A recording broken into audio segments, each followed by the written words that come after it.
এখন যে দাজ্জাল আসবে কয়েক বছরের মধ্যে, গোটা মুসলিম জাহান রিজিক শূন্য হয়ে যাবে, গোটা মুসলিম বিশ্ব খাদ্য শূন্য হয়ে যাবে দাজ্জালের আক্রমণে। কারণ দাজ্জাল আপনাদের গ্রামেও আসবে, এখানেও আসবে, এইখানে এই দক্ষিণখানেও ঢুকবে। হাদিসে তো আছে, এমন কোনো গ্রাম বাদ যাবে না যেখানে দাজ্জাল যাবে না, সে আসবে। আর সে যখন বিদায় নেবে তখন তার পিছে আপনার চালের বস্তাটা চলে যাবে, আপনার মুড়ির টিন তার পিছে চলে যাবে, আপনার ফলমূল কিনে রেখেছেন চলে যাবে, খাদ্য সব দাজ্জালের দিকে চলে যাবে। সাহাবীরা বললেন, তা আমরা খাবো কি, আমরা বাঁচবো কেমনে? নবীজি বললেন, তাআমুহুম আত-তাসবিহু ওয়াত-তাহলিল ওয়াত-তাকবীর ওয়াত-তাহমিদ। মুসলিমদের খাবার হবে সুবহানাল্লাহ, তাদের খাবার হয়ে যাবে আলহামদুলিল্লাহ, তাদের খাবার হয়ে যাবে আল্লাহু আকবার, তাদের খাদ্য হয়ে যাবে লা ইলাহা ইল্লাল্লাহ। প্রত্যেকটাই জিকির আধ্যাত্মিক খাদ্য, ফিজিক্যাল খাদ্য গুণ সম্পন্ন। সালাতে কি আছে? সালাত পড়লে চেহারা উজ্জ্বল হয়ে যায় কেন? মানুষ খেলে না, পুষ্টিকর খাবার খেলে না চেহারা উজ্জ্বল হয়, সুন্দর হয়। কিন্তু সালাত পড়লে, তাহাজ্জুদ পড়লে মানুষ সুন্দর হয় কেন? সুন্দরের ভিটামিনটা তার সালাতের মধ্যে না থাকলে চেহারা কি সুন্দর হতো? প্রত্যেকটা ইবাদত আধ্যাত্মিক এবং ফিজিক্যাল খাদ্য গুণ সম্পন্ন। আজকে তাওহীদ এবং শিরকের উপরে আমার খুতবাটি থাকবে। তাওহীদ মানে একত্ববাদ, শিরক মানে বহুত্ববাদ। মানুষ যেহেতু এক আল্লাহর সৃষ্টি,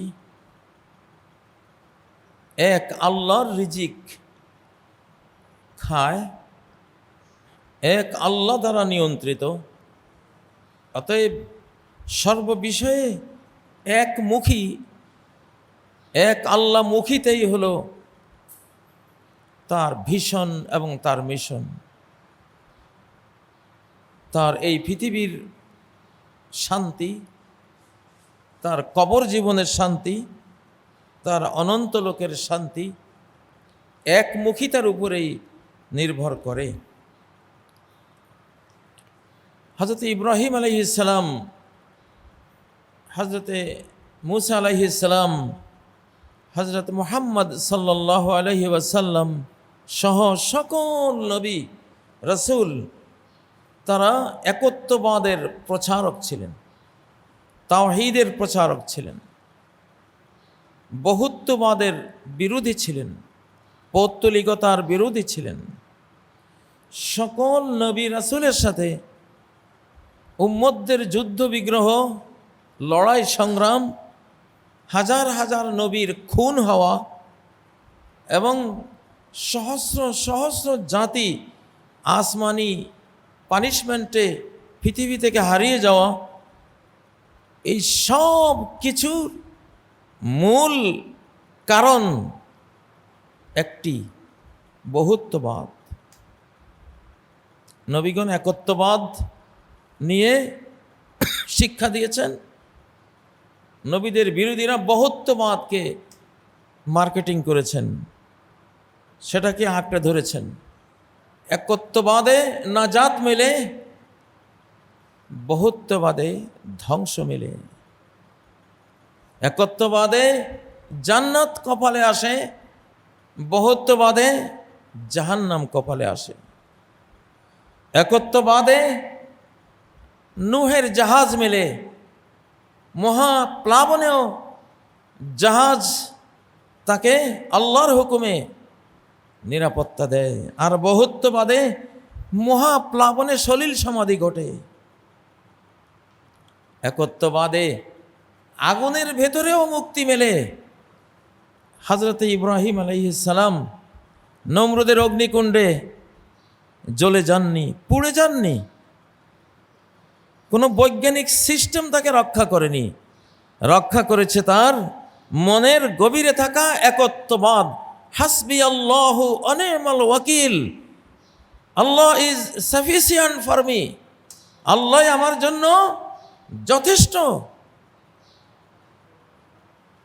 আমার কাজ তো তিনি করে দেবেন, আর কারো দরকার নেই, জিব্রাইলেরও দরকার নেই আমার। জিব্রাইলের কাছেও সাহায্য চাননি, আল্লাহ তাকে মুক্তি দিয়েছেন। যুগ যুগান্তরে মানুষ সমস্ত ভালো, সমস্ত কল্যাণ, সকল শান্তি, সকল মুক্তি, সকল সৌন্দর্য, সকল আনন্দ, সকল নেয়ামত মানুষ প্রাপ্ত হয়েছে, রক্ষা করতে পেরেছে একত্ববাদ দিয়ে, তাওহীদ দিয়ে। আর ধ্বংস হয়েছে, ধ্বংস করেছে বহুত্ববাদ দিয়ে। এই ইউনিভার্স, এই গ্লোব, এই মহাবিশ্ব, এই বিশ্ব একটা নিয়মে চলে, এখানে দ্বৈত কোনো নিয়ম নেই। কেন একটা নিয়মে চলে? যেহেতু স্রষ্টা এক, এই জন্য একটা নিয়মে চলে। গ্রহ নক্ষত্রগুলো যেমন তাদের অক্ষে বাম দিক থেকে ঘুরে, ওরা বাম থেকে ঘুরে, সারা মহাবিশ্বে বাম থেকে ঘোরার সিস্টেম, একদিক থেকে ঘুরে। কাবা শরীফের তওয়াফ, অণুর ভিতরে ইলেকট্রন, নিউট্রন, ফোটনগুলি যেভাবে ঘুরে, কাবার চারপাশে মুসলিমরা গিয়ে ওইভাবেই ঘোরে, ওইভাবে প্রদক্ষিণ করে, ওইভাবেই তওয়াফ করে। কারণ অণুর ভিতরে ইলেকট্রনগুলোকে যে আল্লাহ ঘোরান কাবার চত্বরে, সেই আল্লাহই তার অনুগত বান্দাদেরকে ঘোরান। সিস্টেম এক, যেহেতু মালিক এক, স্রষ্টা এক। সারা পৃথিবীর মানব জাতির হাসি এক, কান্নাও এক। সকল মানব শিশুর দুঃখ এক, তাদের সুখও এক। কেন? কারণ এই দুঃখের যিনি স্রষ্টা, সুখের যিনি স্রষ্টা, বাংলাদেশের দুঃখ সুখের যিনি স্রষ্টা, আরব বিশ্বের সুখ দুঃখেরও তিনি স্রষ্টা। স্রষ্টা এক, এই জন্য নিয়ম এক, সব কিছু এক। হযরত ইব্রাহিম আলাইহিস সালামের মুখে আল্লাহ তাআলা আমাদেরকে জানিয়েছেন, তিনি বলেছেন, আল্লাযী খালাকানি ফাহুয়া ইয়াহদিন, যে আল্লাহ আমাকে সৃষ্টি দিয়েছেন, অস্তিত্ব দিয়েছেন, ক্রিয়েশন যার, গাইডলাইন তার। টয়োটা গাড়ি যেই টয়োটা কোম্পানি বানায়, টয়োটার গাড়ির যে গাইড বুকটা সেই কোম্পানিই বানায়। মার্সিডিস যে কোম্পানি বানায়, সে গাড়ির গাইড বুকটা ওই কোম্পানিই বানায়। একটা ফাইটার জেট, জাম্বো জেট যে কোম্পানি বানায়, তার গাইড বুক সেই কোম্পানি বানায়। এটা তো বিশ্বব্যাপী স্বীকৃত। তাহলে এই বিশ্ব মহাবিশ্ব কে বানিয়েছেন? আল্লাহ বানিয়েছেন। আমাকে কে বানিয়েছেন? আল্লাযী খালাকানি ফাহুয়া ইয়াহদিন, যে আল্লাহ আমাকে সৃষ্টি করেছেন, তিনি আমাকে হেদায়েত দিবেন, গাইডলাইন দিবেন। আর আল্লাহ গাইডলাইন দিয়েছেন একত্ববাদের। এক হও, একমুখী হও, এক আল্লাহমুখী হও। জ্ঞান লাগবে, সেটাও আল্লাহর কাছে চাইতে হবে। অকুর রব্বি জিদনি ইলমা, বলো হে রব আমার জ্ঞান বাড়িয়ে দাও। খাদ্য লাগবে, সেটাও এক আল্লাহর কাছে চাইতে হবে। ওয়ারযুকনা ওয়া আনতা খায়রুর রাযিকিন, রিজিক দাও, তুমি উত্তম রিজিক দাতা। সৌভাগ্য চাই, সৌভাগ্য পেতে হবে, সেটাও আল্লাহর কাছে চাইতে হবে। রব্বানা আতিনা ফিদ দুনিয়া হাসানাতাও ওয়া ফিল আখিরাতি হাসানাতাও ওয়া কিনা আযাবান নার। এখানে দ্বৈততার কোনো সুযোগ নেই। এমন নয় যে জ্ঞান লাগবে সরস্বতীর কাছে দৌড়াও, সৌভাগ্যের দরকার লক্ষ্মীর কাছে দৌড়াও, শক্তির দরকার, ও শিবের কাছে দৌড়াও, মানে এক একটার জন্য এক একজনের কাছে, এমন কোনো সিস্টেম এটা মানবিক নয়, ধর্মীয় নয়, এগুলি অধর্ম, এগুলি মানুষের বানানো বানোয়াট। এক আল্লাহই সকল কিছুর স্রষ্টা এবং দাতা। এই জন্য আল্লাযী খালাকানি ফাহুয়া ইয়াহদিন, যে আল্লাহ আমাকে সৃষ্টি করেছেন সেই আল্লাহই আমাকে রাস্তা দেখাবেন। এই সত্যগুলো এখন বিশ্বব্যাপী প্রচার হবে ইনশাআল্লাহ, প্রচার হচ্ছে। ওয়াল্লাযী হুয়া ইউতঈমুনি ওয়া ইয়াসকিন, সৃষ্টির সাথে পানাহার জড়িত। এই জন্য সৃষ্টির আয়াতের পর পানাহারের আয়াত, মানে আমি তোমাকে যে অস্তিত্ব দিয়েছি, সৃজন দিয়েছি, ক্রিয়েশন দিয়েছি, তোমাকে সৃষ্টি করেছি, এটা কন্টিনিউ করার সিস্টেম হলো খেতে হবে, পান করতে হবে, খেতে হবে, পান করতে হবে, তাহলে জীবনটা কন্টিনিউ করবে, টিকে থাকবে। তো জীবনের যিনি দাতা, জীবিকারও তিনিই দাতা। জীবন ধরে রাখবে যে খাদ্য, যে পানি, সেটারও তিনিই স্রষ্টা, তিনিই দাতা। এই জন্য সৃষ্টির আয়াতের পর সৃষ্টিকে ধরে রাখার, সৃষ্টিকে কন্টিনিউ করার যেই বস্তু লাগবে, পানাহার লাগবে, সৃষ্টির আয়াতের পর সৃষ্টি ধরে রাখার বিষয়গুলো আনলেন। কোরআন কত অলৌকিক। ওয়াল্লাযী হুয়া ইউতঈমুনি ওয়া ইয়াসকিন, বহু আকাশচুম্বী তাল গাছের উপরে ঈগল পাখির বাসা, বাচ্চাগুলো পাখা নাই, উঠতে পারে না। আল্লাহ তাআলা ওই অবোধ নির্বোধ হীনবল পাখি ছানাগুলোর মুখে তাদের মা বাবাকে দিয়ে রিজিক পৌঁছান কিনা, পৌঁছিয়ে দিচ্ছে। কার স্থায়ী ঠিকানা কোথায়, অস্থায়ী ঠিকানা কোথায়, সকল স্থায়ী অস্থায়ী ঠিকানা রিজিক দাতার কাছে থাকে। ওয়ায়ালামু মুস্তাকররাহা ওয়া মুস্তাওদাআহা, একটা আব্দুল্লাহ স্থায়ী ঠিকানা কোথায়, কোন জেলায়, কোন গ্রামে, কোন বাড়িতে, এটা আল্লাহ জানে, কারণ রিজিক পৌঁছাতে হবে। সে সফরে বেরিয়েছে, অস্থায়ী ঠিকানায় গেছে, কোথায় গেছে, রংপুর না চিটাগং না বরিশাল না কোথায়, সে অস্থায়ী ঠিকানাটার সাথে সাথে রিজিক দাতার কাছে চলে গেছে, অস্থায়ী ঠিকানায় গিয়ে রিজিক পাচ্ছে। তো জাতিসংঘ আমাদের খাওয়ায় না, বিশ্ব সংস্থা IMF খাওয়ায় না, স্ত্রীকে স্বামী খাওয়ায় না, সন্তানকে মা বাবা খাওয়ায় না, ফকির দরিদ্রকে ধনী খাওয়ায় না, এরা সব পাইপলাইন, সব উসিলা। খাওয়ায় কে? ওয়াল্লাযী হুয়া ইউতঈমুনি, যে আল্লাহ তিনি আমাকে খাওয়ান, ডাইরেক্ট হোক ইনডাইরেক্ট হোক, তিনিই খাওয়ান। কিছু লৌকিক খাবার আছে, কিছু অলৌকিক খাবার আছে। লৌকিক খাবার, ম্যাটেরিয়াল খাবার, ভাত, মাছ, তরি তরকারি যা আছে, ফল মূল, এগুলি লৌকিক। অলৌকিক একটা খাবার আছে।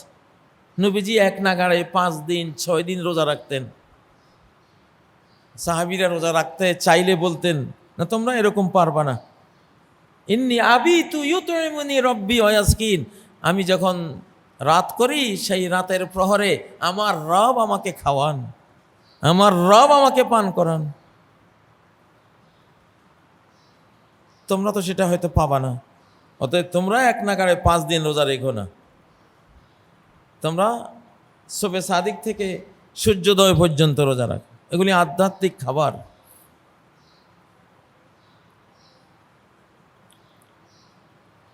এখন যে দাজ্জাল আসবে কয়েক বছরের মধ্যে, গোটা মুসলিম জাহান রিজিক শূন্য হয়ে যাবে,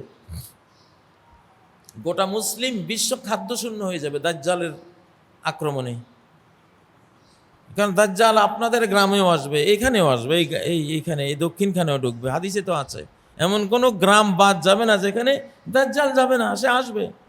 আর সে যখন বিদায় নেবে তখন তার পিছে আপনার চালের বস্তাটা চলে যাবে, আপনার মুড়ির টিন তার পিছে চলে যাবে, আপনার ফলমূল কিনে রেখেছেন চলে যাবে, খাদ্য সব দাজ্জালের দিকে চলে যাবে। সাহাবীরা বললেন, তা আমরা খাবো কি, আমরা বাঁচবো কেমনে? নবীজি বললেন, তাআমুহুম আত-তাসবিহ ওয়াত-তাহলিল ওয়াত-তাকবীর ওয়াত-তাহমিদ। মুসলিমদের খাবার হবে সুবহানাল্লাহ, তাদের খাবার হয়ে যাবে আলহামদুলিল্লাহ, তাদের খাবার হয়ে যাবে আল্লাহু আকবার, তাদের খাদ্য হয়ে যাবে লা ইলাহা ইল্লাল্লাহ। প্রত্যেকটাই জিকির আধ্যাত্মিক খাদ্য, ফিজিক্যাল খাদ্য গুণ সম্পন্ন। সালাতে কি আছে? সালাত পড়লে চেহারা উজ্জ্বল হয়ে যায় কেন? মানুষ খেলে না, পুষ্টিকর খাবার খেলে না চেহারা উজ্জ্বল হয়, সুন্দর হয়। কিন্তু সালাত পড়লে, তাহাজ্জুদ পড়লে মানুষ সুন্দর হয় কেন? সুন্দরের ভিটামিনটা তার সালাতের মধ্যে না থাকলে চেহারা কি সুন্দর হতো? প্রত্যেকটা ইবাদত আধ্যাত্মিক এবং ফিজিক্যাল খাদ্য গুণ সম্পন্ন।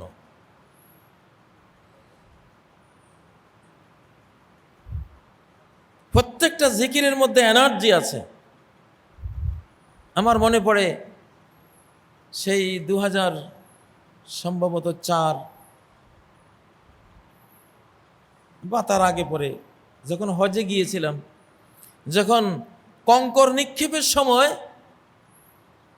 এমন একটা ভিড় হতো, একসাথে 20-30 লক্ষ মানুষ একটা ছোট্ট এরকম একটা পিলারকে কঙ্কর মারতে যখন ভিড় জমায়, তখন রাস্তাগুলো একটা বাঙালি ব্রেইনে এখন যেভাবে রাস্তাগুলো নির্মাণ করে দেয়া আছে ওইভাবে ছিল না। প্রতি হজে 350 লোক, 400 লোক, 450 লোক মারা পড়তো। ঘাটতিগুলো হাজিদের সাথে থাকতো, প্রচণ্ড ভিড়ে ঘাটতিগুলো নিচে পড়ে যেত, আর উষ্টা খেয়ে যে নিচে পড়ে গেছে নিঃশ্বাস শেষ, কারণ নিচে অক্সিজেন নেই। উপরে মানুষের বডিগত জ্যামিংয়ের কারণে নিচটা কার্বন হয়ে যায়, অক্সিজেন থাকে না। আপনাদের মনে থাকার কথা, যারা গ্রামে গঞ্জে পাট ক্ষেত অথবা গহীন জঙ্গল দিয়ে হেঁটেছেন, নিঃশ্বাস নেওয়া যায় না, মনে হয় যেন দম বন্ধ হয়ে আসে। তো ওইখানে আমি দেখেছি, ওই একটা গোল্লার মধ্যে আমি পড়ে গেছিলাম, আমি নিজেই পড়ে গেছি ওই ঘূর্ণিপাকের মধ্যে। সেই কি প্রচণ্ড মানে জীবন ঘাতী অবস্থা। আমার মনে পড়ে আমি তখন একটা তাকবীর দিয়েছিলাম, লিল্লাহে তাকবীর, আল্লাহু আকবার বলে চিৎকার দিয়ে একটা এনার্জি সংগ্রহ করে প্রচণ্ড গতি নিয়ে আমি এক কিনারে চলে গিয়েছিলাম। আমার সামনেই 350 হাজি নিহত শহীদ, আমার সামনেই। আমার আজও মনে পড়ে ওই তাকবীরের এনার্জি, যদি আমার শরীরের এনার্জি শেষ, আমি পড়ে যাব, ওই মুহূর্তে তাকবীরটা দিয়েছিলাম, সাথে সাথে এক অলৌকিক এনার্জিতে আমি বলিয়ান হয়ে আমি সাইড হয়ে গিয়েছিলাম। তাকবীরের মধ্যে এনার্জি থাকে। মুসলিমদের তাকবীরের ছোটে অমুসলিমদের সেনা ব্যারাক ভেঙ্গে গুড়িয়ে যায়। কনস্টান্টিনোপল যে শত্রুদের হাতে পড়ার পরে আবার মুসলিমরা দখল করবে, আগামী কয়েক বছরের যে কোনো এক যুদ্ধে, সহিহ মুসলিমের হাদিসে রয়েছে, ফালাম ইউকাতিলু বিসালা ফালাম ইয়ারমু বিসাহামিন ওয়ালাম ইউকাতিলু বিসালা, ওরা ওই যুদ্ধে একটা তীরও মারবে না, একটা অস্ত্র ব্যবহার করবে না। ক্বালু লা ইলাহা ইল্লাল্লাহ আল্লাহু আকবার, তারা চিৎকার দিবে লা ইলাহা ইল্লাল্লাহ আল্লাহু আকবার। এটাতে কি এনার্জি, কি পাওয়ার! এমন পাওয়ার যে কনস্টান্টিনোপল শহরের বিশাল বিশ্ববিখ্যাত প্রাচীর ভেঙ্গে গড়িয়ে পড়ে যাবে। তাকবীরের হিটে। যাই হোক, আমি বলতেছিলাম আল্লাহর প্রতিটি জিকিরের মধ্যে কি থাকে? এনার্জি থাকে, খাদ্য গুণ থাকে, পবিত্রতার গুণ থাকে, ঈমানের গুণ থাকে, তাকওয়ার গুণ থাকে, নূর, আলো, লাইট থাকে, হাজারো লাখো জানা অজানা কল্যাণ থাকে প্রত্যেকটা জিকিরে। এই খাদ্য, আল্লাযী হুয়া ইউতঈমুনি ওয়া ইয়াসকিন, আমাকে খাদ্য দেন তিনি, চাই সেটা আধ্যাত্মিক খাবার হোক, তাসবিহের খাবার হোক। গোটা বিশ্বজাহানকে আল্লাহ তাআলা খাওয়ান একটা কালেমার কারণে। কুল মাখলুকাতকে আল্লাহ রিজিক দেন একটা কালেমার কারণে। সে কালেমাটা কি? সুবহানাল্লাহ। এই জন্যই সুবহানাল্লাহ বিহামদি পড়লে জান্নাতে সাথে সাথে একটা ফলবান বৃক্ষ হয়ে যায়। মান ক্বালা সুবহানাল্লাহ বিহামদি গুরিসাত লাহু নাখলাতুন ফিল জান্নাহ। সুবহানাল্লাহ বিহামদি যে বলল, সাথে সাথে জান্নাতে তার একটি ফলবান খেজুর বৃক্ষ জন্ম হয়ে গেল। তাহলে সুবহানাল্লাহর ভিতরে ফলবান বৃক্ষের গুণটা আছে না নাই? আছে। জান্নাতের সমস্ত রিজিক নাজ নেয়ামত আসবে এই সুবহানাল্লাহর বরকতে। দাওয়াহুম ফিহা সুবহানাকাল্লাহুম্মা, জান্নাতীদের মুখে থাকবে শুধু সুবহানাকাল্লাহুম্মা। তো এই সুবহানাল্লাহ হলো বিহা তুরজাকুল খালায়েক। সহিহ হাদিসে রয়েছে, হযরত নূহ আলাইহিস সালাম বলেছেন যে এই সুবহানাল্লাহকে তুমি জীবনের সাথী বানাই নাও, সবসময় সুবহানাল্লাহ তাসবিহ মুখে রাখবা। ওয়া ইম মিন শাইইন ইল্লা ইউসাব্বিহু বিহামদিহি, পৃথিবীর কোনো জিনিস এমন নাই যে সুবহানাল্লাহ জপে না। অণু, পরমাণু, পাহাড়, পর্বত, সাগর, নদী, নালা, গ্রহ, তারা, মানব, দানব, কুল মাখলুকাত তাসবিহ জপে। তাসবিহর উসিলায় রিজিক খায়। কাফের বেঈমান যারা তাসবিহ জপে না, তারা তাসবিহ জপনেওয়ালাদের উসিলায় খায়।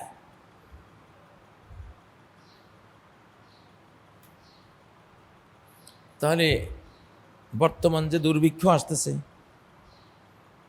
পৃথিবীর 1/3 জনগোষ্ঠী দুর্ভিক্ষে মহামারীতে মারা পড়তে পারে।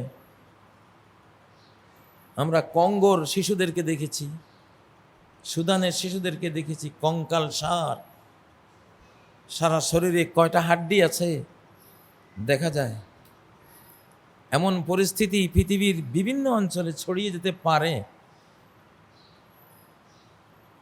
যে গ্লোবাল যুদ্ধ, গ্লোবাল পলিটিক্সের যে যুদ্ধ হরমুজ প্রণালীকে নিয়ে হচ্ছে, এশিয়ার রিজিকের উৎস, এশিয়া মহাদেশ যেহেতু লিডিং পয়েন্টে যাবে, এই জন্য এশিয়ান তেলের উৎস হলো আমাদের মধ্যপ্রাচ্য।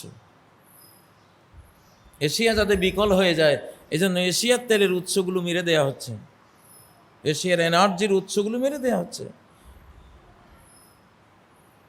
এটা বিশাল একটা হিংসা। তো আল্লাহ তাআলা তো এক পথ বন্ধ করলে আরো বহু পথ খুলে দেন ইনশাআল্লাহ। এই জন্যই বলছি এই যুগটা আধ্যাত্মিক যুগ, এই যুগটা ঈমানের যুগ, খাদ্য ছাড়াও চলার যুগ, খাদ্য ছাড়াও কিভাবে বাঁচা যায় সেই রিহার্সালের যুগ। আসহাবে কাহফ 309 বছর খাদ্য ছাড়াই গুহার মধ্যে ঘুমিয়েছিলেন। খাদ্যে তো নখটা বাড়ায়, খাদ্যেই তো দাড়ি বাড়ায়, মোচ বাড়ায়, বৃদ্ধি তো খাদ্যের দ্বারা হয়। তাদের ওই বৃদ্ধিটা ঠিকই হয়েছে, এত বড় বড় নখ, এই বড় বড় দাড়ি, মোচ, চুল কত বড় বড়, তো বৃদ্ধিটা হলো কোত্থেকে? 309 বছর তো ঘুমে। ওলাবিসু ফি কাহফিহিম সালাসামিআতিন সিনিন ওয়াজদাদু তিসআ, তারা তাদের ওই গুহায় অবস্থান করেছিল 309 বছর। খাওয়ালেন কে? আল্লাহ। এখন যেমন মুখে খেতে না পারলে ইঞ্জেকশন দিয়ে আমরা স্যালাইন নিয়ে খাদ্যের কাজটা সারিয়ে দেই, তো আল্লাহরও তো ওরকম আধ্যাত্মিক সিস্টেমগুলো আছে না নাই? এই জন্য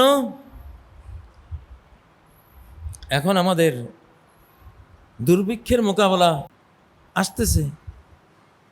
মানুষ যখন অতি পাপী হয়ে যায়, তখন আল্লাহ তার পেটের উপরে হিট করেন।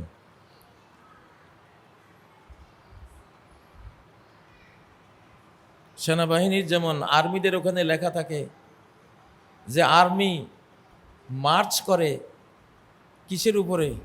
তার পেটের উপরে নির্ভর করে। আর্মির যুদ্ধ শক্তি কোত্থেকে আসে? তার পেট থেকে আসে। আর্মির যে ফুড ডিপার্টমেন্ট, খাদ্য ডিপার্টমেন্টে লেখা আছে সে তার তার পেটের উপরে ডিফেন্ড করে সে মার্চ করে। পেট খালি, মার্চ শেষ, যুদ্ধ শেষ। ক্ষুধার লগে যুদ্ধ করবে না, শত্রুর লগে যুদ্ধ করবে, মাথা ঘুরে তো পড়ে যাবে। আল্লাহ এই জন্য খাদ্যের যে উৎস তেল, শুধু তেল কি, সার, সার দিয়ে 900 কোটি মানুষের রিজিক উৎপন্ন করা হয়। সার ছাড়া হয়তো 200 কোটি মানুষের খাদ্য উৎপন্ন হবে পৃথিবীতে। ওই সারও তো মধ্যপ্রাচ্য থেকে, যে নাইট্রেট গ্যাস ইত্যাদি ইত্যাদি সব তো ওখানে ওটার সাথে জড়ানো। এখন এই যুদ্ধ কেন লাগছে? ইজা কাসুরাল খাবাস, যখন খাবাস বেড়ে যাবে, ফর্নিকেশন বেড়ে যাবে, ধর্ষণ, জিনা, ব্যভিচার, নারীরা যখন চরিত্রহীনা হয়ে যাবে, জিনা ব্যভিচার দিয়ে নাপাক সমাজ অসভ্যতা তৈরি করবে, আল্লাহর মায়ের এসে যাবে।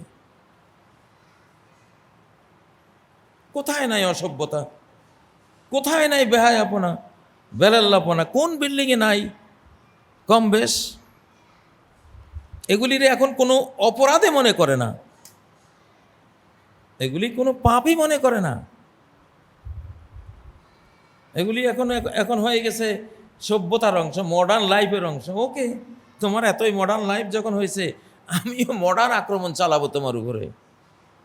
মডার্ন ক্ষেপণাস্ত্র, মডার্ন সব উইপন্স, এমন মডার্ন, একটা দিয়া একেবারে এক রাষ্ট্র ম্যাসাকার করে দিতে পারে।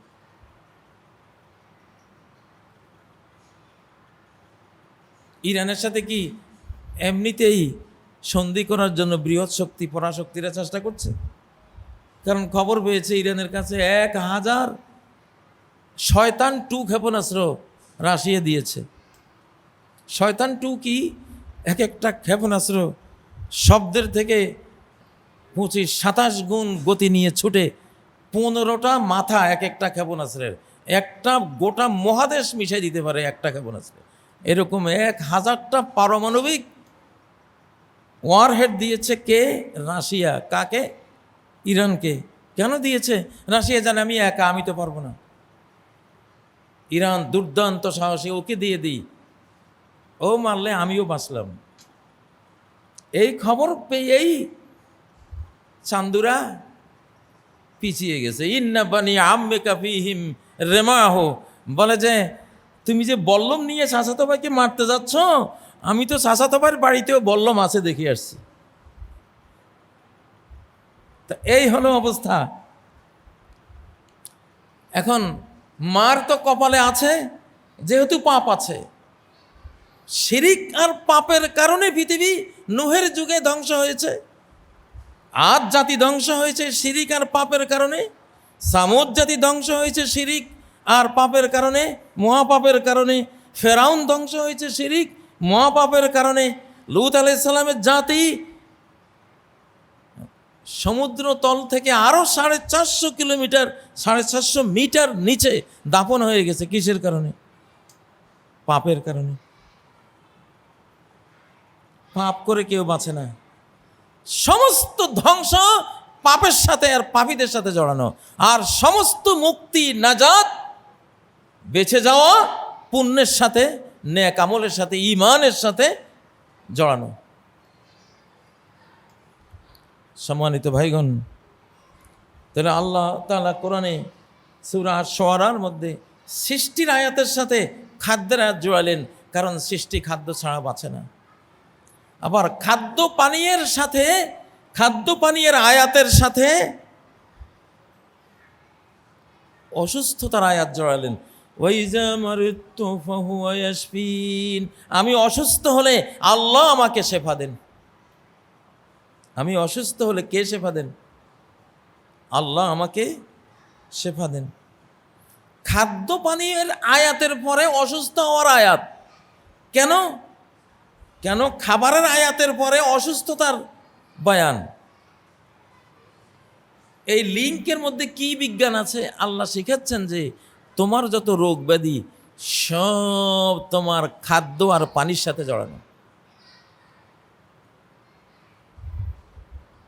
অতিরিক্ত খাবার, অতি ভোজনের সাথে সকল রোগ ব্যাধি, অখাদ্য সেবনের সাথে, হারাম খাদ্য সেবনের সাথে জড়ানো সকল রোগ ব্যাধি। মানুষ খেয়েই অসুস্থ হয়। মনীষীরা বলেছেন যদি কবরের লোকগুলোকে তুলে এনে ইন্টারভিউ করা যেত যে ভাই ভাই বোন তোমরা মারা গেলে কেন, তো পৃথিবীর অধিকাংশ মৃতরা উত্তর দিত ভাই বেশি খেয়ে মারা গেছে। মানুষ বেশি খেয়ে মারা যায়। এই জন্য সৃষ্টির আয়াতের সাথে খাদ্যের আয়াত, কারণ জীবন সৃষ্টিরা ধরে রাখতে পারবে খাদ্য দিয়ে। খাদ্যের আয়াতের সাথে অসুস্থতার আয়াত, কারণ অসুস্থতা আসাই অতি ভোজন, অতি খাবার এগুলো থেকে। সামনে তো হাসপাতালও পাবেন না ঠিক মতো, ওষুধও থাকবে না, অত আধুনিক যেই ল্যাবরেটরি প্যাথোলজি থাকবে না তো। এই জন্য এমন সুন্দর আয়াত সিলসিলা ওয়ার বর্ণনা দিয়েছে, এটাই হাসপাতাল, এটাই প্যাথোলজি, এটাই চিকিৎসা, এটাই ইনশাল্লাহ আপনার জীবনের বেঁচে থাকার অবলম্বন হয়ে যাবে যদি আয়াতগুলো বুঝেন, আমরা যদি সেভাবে চলি।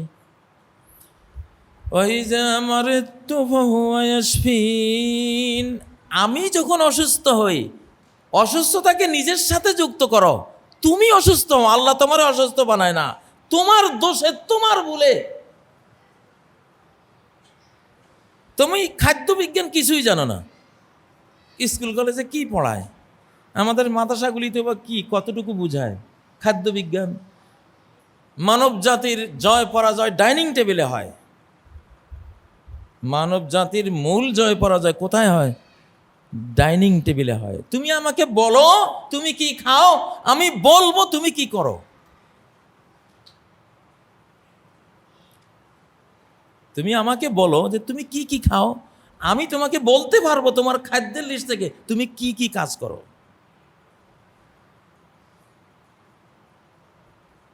আদম আর হাওয়ার পরাজয় কি কোনো বিশ্বযুদ্ধে হয়েছিল? কোথায় হয়েছিল? ডাইনিং টেবিলে। ডাইনিং টেবিল মানে খাদ্য, ভুল খাবার খেয়েছে। এখন তো স্ক্যানিং করে আপনি একটা হেরোইন হোক, ইয়াবা হোক, বাবা হোক, একটা হারাম হোক মুখে দেন, আমি দেন বলছি এক্সাম্পল দিচ্ছি, মুখে দিয়ে আপনার স্ক্যানারের সামনে বসে থাকেন, আপনি কম্পিউটারে দেখেন কি ভয়ঙ্কর ডার্ক এবং বিপর্যয় আপনার দেহের ভিতরে তৈরি হচ্ছে। আর জমজমের পানি পান করেন, একটু হালাল দুধ পান করেন, হালাল একটা ফল খান, ফল খেয়ে স্ক্যানার যন্ত্রের সামনে বসেন, দেখেন আপনার ভিতরে কি আলো ছড়াচ্ছে, কি নূর ছড়াচ্ছে, কত সুন্দর কল্যাণকর পজিটিভ জিনিসগুলো জন্ম নিচ্ছে। কোরআন তো শুধু এখন বুঝার সময় না, দেখারও সময়। শেষ জামানা তো এসকেটালজি, এলমো আখেরি জামান, শেষ জামানায় মানুষ, আল্লাহ বলছে কোরআন শুধু বুঝাবো না, আমি দেখাবো, তুমি দেখো বসে। তুমি হালাল খাদ্য খেলে কি হয় দেখো, কম্পিউটারে সিস্টেম আছে। আর হারাম খেলে কি হয় সেটাও দেখো। একটা হালাল স্ত্রীর সাথে থাকো, দেখো কি হয়, নিজেকে বডিকে স্ক্যানিং করো। আর একটা হারামের সাথে গিয়ে এসে দেখো, মনেরটা তো তুমি নিজেই বুঝবা কতটা কালিমা, কতটা একটা অপবিত্রতা, মলিনতা, একটা ডিপ্রেশন, একটা টেনশন, একটা অশান্তি কিভাবে মনে আসে। শেষ অশান্তি থেকে বাঁচার জন্য মদ খেয়ে অশান্তি থেকে বাঁচার, অশান্তি থেকে পালাবার চেষ্টা করো, কিন্তু কতক্ষণ মদ খেয়ে তুমি উদ্ভ্রান্ত বা মাতাল পাগল হয়ে থাকবা। আবার তো সচেতন হও, তখন আবার এই কোনায় এক টিভি, ওই কোনায় এক টিভি, হাতে এগুলি দিয়া মিউজিকের জগতে ডুবে গিয়ে আবার অশান্তি থেকে বাঁচার চেষ্টা করো। আরে বাবা, আগুন লেগেছে, আগুনকে নিভাইতে হলে পানি লাগবে, আগুন নির্বাপক গ্যাস লাগবে। এখন আগুন নিভাইতে গিয়ে ঢালছো কি? খড়ি। খড়িতে আগুন নেবে না, আগুন আরো জ্বলে। আগুন নেভাবার জন্য ছুঁড়ে মারছো কি কাপড়ের গাঁটটি, কাপড়ের গাঁটটিতে কি আগুন কমে না বাড়ে? বাড়ে। শেষ, লাকড়ি খড়িতেও আগুন নিভল না, কাপড়ের গাঁটটিতেও আগুন নিভল না। কেরোসিনের, বা কেরোসিন তো তরল জিনিস, দিলে 1 ড্রাম কেরোসিন ঢেলে দেখি আগুনটা নিবুক। এবার তো কেয়ামত। এই হয়েছে মানুষের অবস্থা।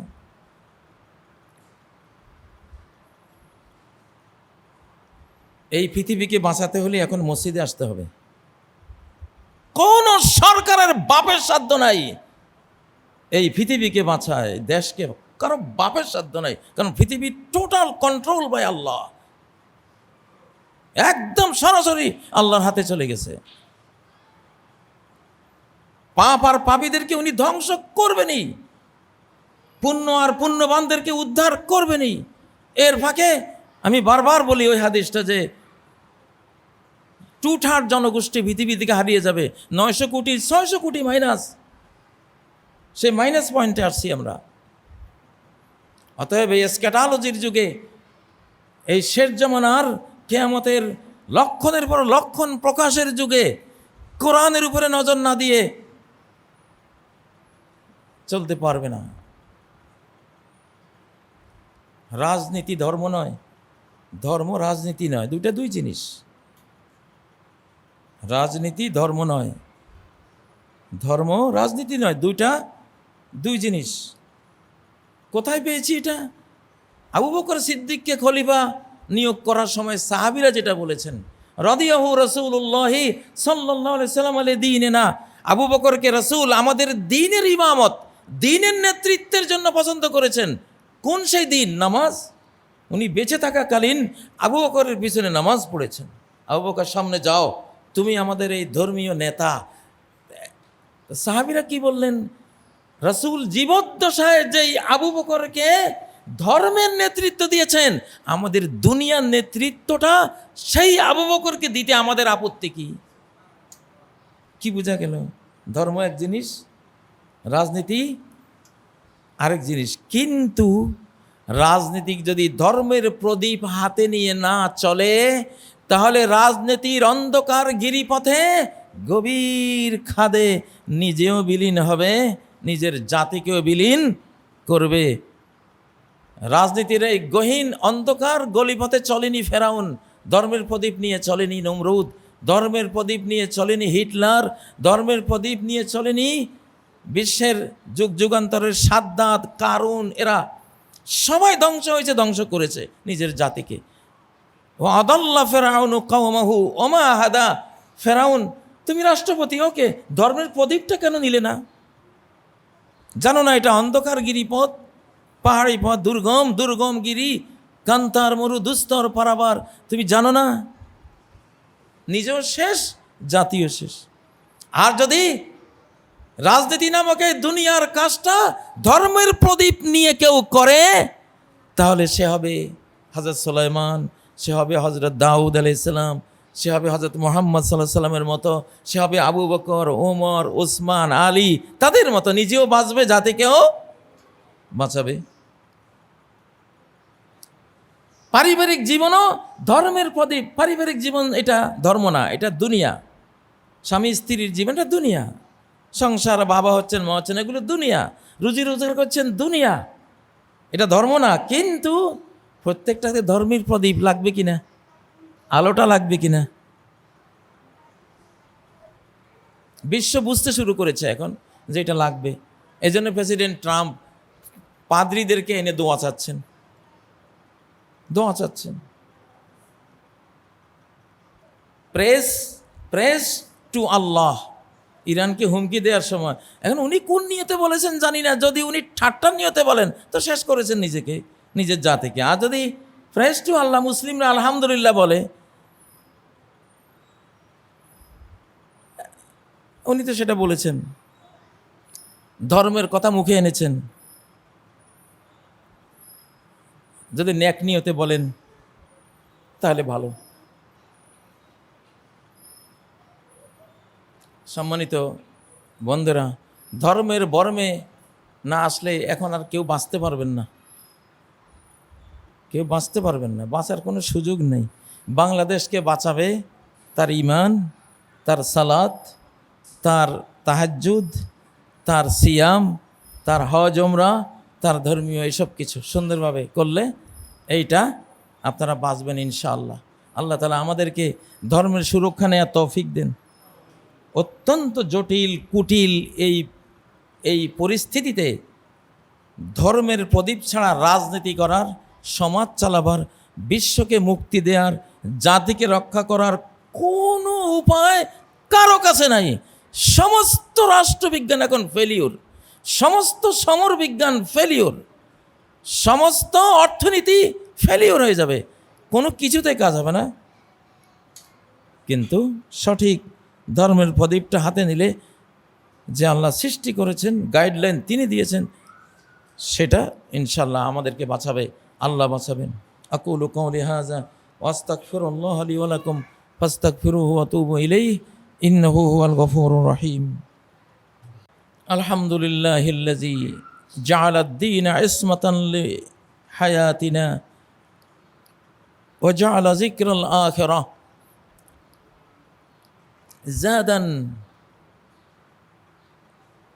লিআখিরাতিনা وجعل القرآن نظاما ودستورا لحياتنا ثم أما بعد فأعوذ بالله من الشيطان الرجيم بسم الله الرحمن الرحيم إن الله وملائكته يصلون على النبي يا أيها الذين آمنوا صلوا عليه وسلموا تسليما اللهم صل وسلم وبارك على محمد وعلى آل محمد كما صليت وسلمت وباركت على إبراهيم وعلى آل إبراهيم إنك حميد مجيد عباد الله اتقوا الله وادخلوا في السلم كافة فإن الله عز وجل يقول يا أيها الذين آمنوا ادخلوا في السلم كافة ولا تتبعوا خطوات الشيطان إنه لكم عدو مبين আল্লাহ তাবারাকা ওয়া তাআলা সূরা আল বাকারায় বলছেন, হে ঈমানদার সমাজ, উদখুলু ফিস সিলমি কাফা, পুরো ইসলামে ঢুকে যাও, অর্ধেক নয়, কিছু মুসলিম আর কিছু অমুসলিম, মসজিদে নামাজ পড়বে, অফিসে বসে আবার ঘুষও খাবে না, এমন মুসলিম হইও না। কাবা শরীফে হজ ওমরা করতেও যাবে, আবার সুদী ব্যবসাও করবে না, এমনটা হইও না। তুমি রোজাও রাখবে, আবার তুমি অবৈধ কাজে লিপ্ত থাকবে, এমনটা হইও না। উদখুলু ফিস সিলমি কাফা, পুরো ইসলামে ঢুকে যাও। কারণ ধ্বংস একটা অপরাধ দিয়ে আসবে, একটা পাপ দিয়ে ধ্বংস আসবে, দুইটা পাপ লাগবে না। কেন পুরো ইসলামে ঢোকার কথা আল্লাহ বলছেন? এজন্য বলছেন যে যেখানে তুমি ইসলামে নাই, সেখানে তুমি ইসলামে ঢুকে গেছো, সেটা ধ্বংস করে দেবে। একটা বিশাল ক্ষয়ের স্তূপ, একটা অগ্নিস্ফুলিঙ্গ যথেষ্ট জ্বালিয়ে দেওয়ার জন্য। একটা বিশাল গার্মেন্টস কারখানা, একটা আগুনের কণা থেকে অগ্নিকাণ্ড হয়ে ধ্বংস হয়ে যায়। একটা আগুনের কণা যেমন অগ্নিকাণ্ড ঘটায়, একটা পাপ ধ্বংসকাণ্ড ঘটায়। এজন্যই উদখুলু ফিস সিলমি কাফা, পরিপূর্ণভাবে ইসলামে ঢুকে যাও। যেখানেই তোমার ইসলাম নাই, ধর্ম নাই, সেটাকে সংশোধন করে নাও। যেখানে তুমি ইসলাম মানে আল্লাহর আইন, আল্লাহর হুকুম পালন করছো, আর ইসলামের বাইরে গেছো মানে শয়তানের হুকুম পালন করছো। এই জন্য আয়াতের দ্বিতীয় অংশ, ওয়ালা তাত্তাবিউ খুতুওয়াতিশ শাইতান, শয়তানের পদাঙ্ক অনুসরণ করো না। ইন্নাহু লাকুম আদুউম মুবিন, সে তোমাদের জন্য খুল্লম খোলা শত্রু, খুল্লম খোলা শত্রু। শয়তান ঢুকে পড়বে যেখানে পাপ, সেখানে শয়তানের ঢুকার রাস্তা করে দিলা, ধ্বংস আসার রাস্তা করে দিলা। একটা টায়ারের ভিতরে যে টিউবটা থাকে, পুরো টিউবটাই ভালো, এক জায়গায় শুধু ফুটা, কি হবে? চলবে? চলবে না। বা টিউবলেস টায়ার, টায়ারটাই টিউবের কাজ করে, একটা তার কাটা খেয়েছে, চলবে? আপনি কয়শো তার কাটা খেয়েছেন? যদি 100টা পাপে জড়িত থাকি আমি আপনি, তার মানে 100টা পিন খেয়েছি, আমার এই চাকা, জীবন চাকা ঘুরবে কিভাবে? উদখুলু ফিস-সিলমি কাফা। সাহাবীরা হুনাইনের যুদ্ধে শুধু বলেছিলেন একটা কথা, কয়েকজনে, আজকে সংখ্যা কম না আমাদের, আজকে বিপুল সংখ্যা, আজকে পরাজিত হব না। পরাজিত হয়ে গেছে সব ওলিয়া আউলিয়া, আল্লাহ নবী সহ সাহাবীরা। একটা কথা, ভুল কথা, নবী সহ পরাজয় নিয়ে আসছে সবাই কপালে। উহুদের যুদ্ধে নবীজির একটা হুকুম অমান্য করেছিলেন, বলেছিলেন এই যে দুই পাহাড়ের মাঝখান, এখানে বসে থাকবা, আমরা যদি বিজয়ী হয়ে যাই তবুও বসে থাকবা, যদি দেখো পাখিরা আমাদেরকে উড়িয়ে নিয়ে যাচ্ছে সৌ মেরে, আমরা টিকতে পারছি না, তবুও বসে থাকবা। কিন্তু তারা বসে থাকে নাই, বিজয় হয়ে গেছে মনে করে ছুটে গেছে, আর পিছন থেকে হযরত খালেদ ঢুকে 70 জন সাহাবীকে শহীদ করে দিয়েছে। কি শিক্ষা এগুলোতে? মুসলমানদের মধ্যে তো এগুলি মূল শিক্ষা, যে জীবনের কোনো একটি পর্যায়েও ইচ্ছে করে ইসলামের বাইরে আমার যাওয়া উচিত না। যেখানে বাইরে যাব সেই পথ থেকে মার খেয়ে যাব, সেই পথ থেকে আমি মার খেয়ে যাব। টুপি মাথায় দিয়ে বড়শি দিয়ে মাছ ধরছে, টুপি মাথায় আছে, মুসল্লি মানুষ, নামাজ পড়েছে, টুপি মাথায় আছে, বড়শি দিয়ে মাছ ধরছে, নদীতে মাছ ধরছে, নদীর কুমির তাকে টার্গেট করেছে পানি থেকে, আবার পাহাড়ের বাঘ এসে তাকে টার্গেট করেছে উপর থেকে। ডাঙ্গায় হলো বাঘ, পানিতে হলো কুমির, দুইটার টার্গেট কে? ওই বড়শিওয়ালা, কিন্তু তার মাথায় টুপি আছে, মুসল্লি মানুষ। বাঘে যখন ঝাঁপ দিয়েছে, ঝাঁপটা লেগেছে তার টুপির মধ্যে, বাঘ এটা বুঝে নেই যে টুপিটা মাথা নয়, এটা ফসকে যাবে। বাঘের টার্গেট যখন, থাবাটা যখন টুপির মধ্যে পড়েছে, বাঘ স্লিপ কেটে গিয়ে পড়ছে পানিতে, আর অমনি কুমির বাঘটাকে ধরেছে, আর ওই লোকটা, টুপিওয়ালা লোকটা দিছে দৌড়। তার বাঁচার উছিলা হয়েছে কি? মাথার টুপিটা। এইভাবে উছিলা হয় ইসলামের আমলগুলো। এক যুদ্ধে সাহাবীরা মেসওয়াক করা শুরু করলেন, যুদ্ধ জয় হচ্ছে না, ডাল কেটে কেটে যখন মেসওয়াক করা শুরু করলেন, বেঈমানরা এই দৃশ্য জীবনও দেখে না, কেন ওদের তো মেসওয়াকের সিস্টেমে নাই। ওরা দেখে এটা আবার কি, এটা দাঁত ধারাচ্ছে, কি খেয়ে ফেলবেন, আর সর্বনাশ। ওই মেসওয়াকের দাঁত ধারানি দেখে ওরা পলাইছে। যুদ্ধে মুসলিমদের বিজয় এসে গেছে, ওরা পরাস্ত হয়ে গেছে। যাই হোক, এগুলি কতগুলো এক্সাম্পল যে ইসলাম আপনার রক্ষক, আপনি ইসলামের রক্ষক না, ইসলাম আপনার রক্ষক।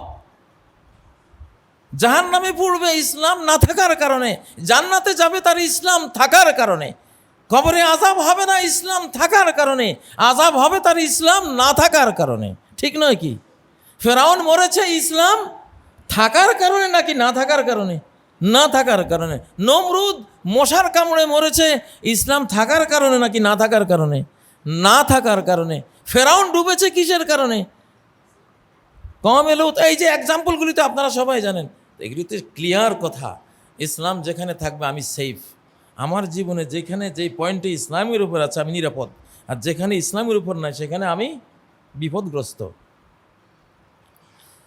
আল্লাহ তাআলা আমাদেরকে ইসলাম দিয়ে হেফাজত করুন। আল্লাহুম্মা হাফাজনা বিল ইসলামে কায়িমিন। আল্লাহ দণ্ডায়মান অবস্থায় ইসলাম দিয়ে আমাদের হেফাজত করুন। আহফাজনা বিল ইসলামে কায়িদিন। বসে থাকা অবস্থায়ও যাতে ইসলামকে ফলো করি, ইসলাম দিয়ে আমাদের হেফাজত করুন। আহফাজনা বিল ইসলামে রাকিদিন। শায়িত অবস্থায়ও ইসলাম দিয়ে আমাদের হেফাজত করুন। আল্লাহ তাআলা ইসলাম দিয়ে আমাদেরকে রক্ষা করুন। আল্লাহ তাআলা বাংলাদেশকে রক্ষা করুন, বাংলাদেশকে হেফাজত করুন। আল্লাহ দেয় আসা দুর্ভিক্ষ থেকে আমাদেরকে রক্ষা করুন।